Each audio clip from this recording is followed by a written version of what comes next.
کہ حضور نبی کریم صلی اللہ علیہ وسلم نے فرمایا، اور جس طرح تم نے مجھے نماز پڑھتے دیکھا اسی طرح نماز پڑھنا۔ صحیح بخاری کتاب العزم۔ وضو ہو کر کسی بھی پاک جگہ پر کعبہ شریف یعنی قبلے کی طرف رخ کر کے کھڑے ہو جائے، اپنے کپڑوں کو نہ موڑے، شرٹ یا کرتے کی آستین کو نہ موڑے، پیجامہ یا پینٹ کو نیچے سے نہ موڑے، شرٹ کو ان نہ کرے، کھلے سر نماز نہ پڑھے بلکہ ٹوپی یا امامہ پہن کر نماز پڑھے کہ یہ سنت ہے۔ پیروں کو خوب پھیلا کر نہ رکھے، دونوں پیروں کے درمیان 4 یا 5 انگلی یا کچھ زیادہ دوری رکھے، قدموں کو دائیں بائیں طرف کھول کر نہ رکھے، قدموں کو سیدھا قبلے کی طرف رکھے۔ اب زبان سے دل کی نیت کو دہرائے اور اس طرح نیت کرے، مثلا نیت کے الفاظ: نیت کی میں نے 2 رکعت فرض نماز فجر کی واسطے اللہ تعالیٰ کے رخ میرا کعبہ شریف کی طرف ہے۔ نوٹ: اگر جماعت سے نماز پڑھے تو نیت میں ان الفاظ کا اضافہ کرے، ابتدا میں اس امام کے۔ نیت کے الفاظ زبان سے ادا کرنا فرض یا واجب نہیں بلکہ مستحب ہے۔ اب اللہ اکبر کہتے ہوئے نماز شروع کرے، دونوں ہاتھوں کو اس طرح کاندھوں تک اٹھائے کہ ہتھیلیوں کا رخ قبلے کی طرف ہو اور دونوں ہاتھ کے انگوٹھے کانوں کی لو کے مقابل ہو، اس طرح کانوں تک اٹھائے، ہاتھوں کی انگلیوں کو اس طرح نہ موڑے، تمام انگلیوں کو اس طرح کھلی ہوئی رکھے، ہتھیلی کو اس طرح کانوں سے لگا کر نہ رکھے، ہتھیلی کا رخ بالکل سامنے یعنی قبلے کی طرف ہو۔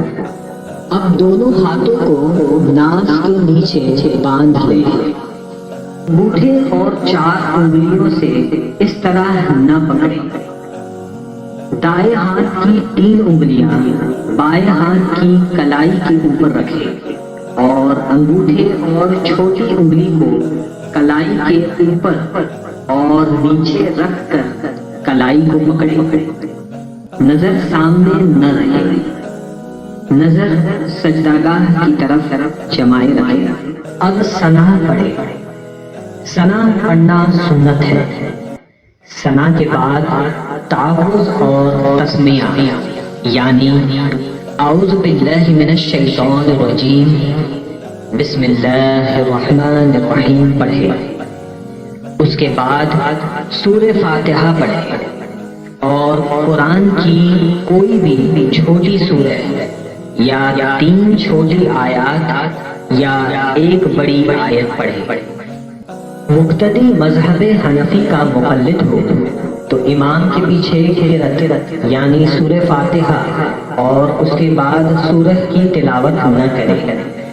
اللہ تعالیٰ قرآن حکیم سورۃ الاعراف آیت نمبر 204 میں فرماتا ہے، ترجمہ: اور جب قرآن پڑھا جائے اسے کان لگا کر سنو اور خاموش رہو کہ تم پر رحم ہو۔ حنفی حضرات امام کے پیچھے سورہ فاتحہ کے بعد آمین بلند آواز سے نہ کریں کہ آہستہ آمین کہنا افضل ہے، آمین آہستہ کہے۔ اب اللہ اکبر کہتے ہوئے بغیر ہاتھوں کو اٹھائے رکوع میں جائے۔ شافعی حضرات ہاتھوں کو اٹھائے یعنی رفع یدین کرے، رکوع میں دونوں ہاتھوں سے ران کو نہ پکڑے، دونوں ہاتھوں کو گھٹنوں پر رکھے، پیٹھ اور سر کو اس طرح اوپر اٹھا کر نہ رکھے، سر کو اس طرح نیچے بھی نہ جھکائے، پیٹھ اور سر دونوں کو بالکل سیدھا برابر رکھے، اب کم سے کم 3 مرتبہ یا 5 مرتبہ یا 7 مرتبہ یہ تسبیح پڑھے، سبحان ربی العظیم، سبحان ربی العظیم، سبحان ربی العظیم۔ اب رکوع سے سر اٹھائے اور بالکل سیدھا کھڑا ہو جائے اور دونوں ہاتھ کو نہ اٹھائے۔ رکوع سے اٹھنے کے بعد ہاتھوں کو نہ اٹھائے۔ رکوع سے اٹھنے کے بعد کہے سمیع اللہ لمن حمدہ ربنا ولک الحمد۔ اب بغیر ہاتھوں کو اٹھائے اللہ اکبر کہتے ہوئے سجدے میں جائے۔ سجدے میں جاتے وقت پہلے ہاتھوں کو زمین پر اور بعد میں گھٹنوں کو نہ رکھے۔ سجدے میں جاتے وقت پہلے گھٹنوں کو زمین پر رکھے، پھر ہاتھوں کو رکھے۔ ہاتھوں کے بعد پہلے ناک پھر پیشانی کو زمین سے لگائے۔ پیروں کی انگلیوں کو اس طرح ہوا میں زمین سے اوپر اٹھا کر نہ رکھے۔ پیروں کے انگوٹھے اور کم سے کم 2 انگلیاں زمین سے اس طرح دبا کر رکھے۔ 5 انگلیاں موڑ کر زمین سے لگانا مستحب ہے۔ دونوں ہاتھوں کو اس طرح سمٹ کر جسم سے ملا کر نہ رکھے اور نہ کانوں یا کاندھوں سے زیادہ نیچے رکھے۔ دونوں ہاتھوں کو کاندھوں یا کانوں کے برابر رکھے۔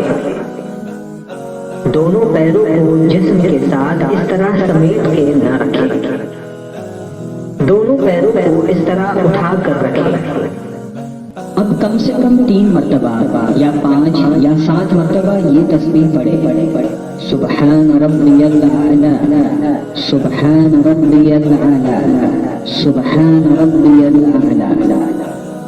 اب سجدے سے سر اٹھائے، پہلے پیشانی کو اٹھائے، پھر ناک کو اور دونوں ہاتھوں کی ہتھیلیوں کو اپنی رانوں پر رکھے اور کم سے کم 1 تسبیح کی مقدار بیٹھے رہے۔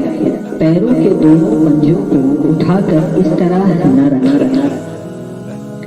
دونوں پیروں کے پنجوں کو ایک دوسرے کے اوپر بھی نہ رکھے۔ دائیں پیر کے پنجے کو اٹھا کر دائیں سورین کے نیچے رکھے اور بائیں پیر کو بچھا کر بائیں سورین کے نیچے اس طرح رکھے۔ دائیں پیر کی انگلیوں کو اس طرح الٹا دبا کر نہ رکھے۔ کم سے کم 3 انگلی انگوٹھے سمیت اس طرح موڑ کر رکھے۔ اب پھر سے سجدے میں جائے اور کم سے کم 3 مرتبہ یا 5 یا 7 مرتبہ یہ تسبیح پڑھے، سبحان ربی الاعلی، سبحان ربی الاعلی، سبحان ربی الاعلی۔ اب اللہ اکبر کہتے ہوئے سجدے سے سر اس طرح اٹھائے کہ پہلے پیشانی پھر ناک، اس کے بعد ہاتھوں کو اٹھائے اور آخر میں گھٹنوں کو اٹھائے اور دوسری رکعت کے لیے کھڑے ہو جائے۔ ہاتھوں سے پہلے گھٹنوں کو نہ اٹھائے، گھٹنوں سے پہلے ہاتھوں کو اٹھائے، دوسری رکعت کے لیے کھڑے ہو جائے اور ویسے ہی پڑھے جیسے پہلی رکعت پڑھی تھی۔ دوسری رکعت میں ثنا نہ پڑھے۔ اب دوسری رکعت مکمل کرے جیسے پہلی رکعت ادا کی تھی اور دونوں سجدوں کے بعد بیٹھ جائے۔ دوسری رکعت میں بیٹھنے کو قعدہ کہتے ہیں۔ جب قعدہ میں بیٹھے تو دونوں ہاتھوں کے پنجے کو اس طرح گھٹنوں سے نہ پکڑے اور نہ انگلیوں کو نیچے کی طرف لٹکا کر رکھے۔ دونوں ہاتھوں کی ہتھیلی کو اس طرح اتنا اوپر بھی نہ رکھے۔ دونوں ہتھیلی اس طرح گھٹنوں کے اوپر ران پر رکھے۔ نگاہیں سامنے نہ رکھے، نگاہیں سجدہ گاہ کی طرف جمائے رکھے۔ اب پوری التحیات پڑھے اور جب اشہد ان لا الہ کہے تو اپنی انگلیوں سے مٹھی بنا لے اور کلمے کی انگلی سے اس طرح اشارہ کرے اور جب الا اللہ پر پہنچے تو کلمے کی انگلی کو گرا دے اور پنجے کو کھول دے۔ اور جیسے ہاتھوں کی پہلی حالت تھی اسی حالت میں رکھے، یعنی ہتھیلی کو ران پر کھول کر رکھ دے، اور وَأَشْهَدُ أَنَّ مُحَمَّدًا عَبْدُهُ وَرَسُولُهُ پڑھے۔ شہادت یعنی کلمے کی انگلی کو اس طرح اوپر نیچے نہ کرے اور نہ اس طرح گول گول گھمائے۔ انگلی کو حرکت دینا یا ہلاتے رہنا سنت نہیں۔ شہادت کی انگلی سے صرف ایک مرتبہ اس طرح اشارہ کرے اور انگلی گرا کر پنجے کو کھول دے۔ اب درود ابراہیم پڑھے اور دعائے معصورہ پڑھے۔ دعائے معصورہ کے بعد پہلے دائیں اور پھر بائیں طرف چہرے کو پھیر کر سلام کرے اور اس طرح کہے: السلام علیکم ورحمۃ اللہ، السلام علیکم ورحمۃ اللہ، اور نماز کو مکمل کرے۔ اگر 4 رکعت کی نماز کی نیت کی ہو تو اتحیات پڑھ کر تیسری رکعت کے لیے کھڑے ہو جائے۔ سلام کرتے وقت چہرے کو اس طرح نہ گھمائے اور نہ دونوں طرف پھونک مارے۔ چہرے کو تھوڑا دائیں طرف اور تھوڑا بائیں طرف گھمائے اور سلام کرے۔ محمد رسول اللہ علیہ صلاة اللہ وآلہ والآلہ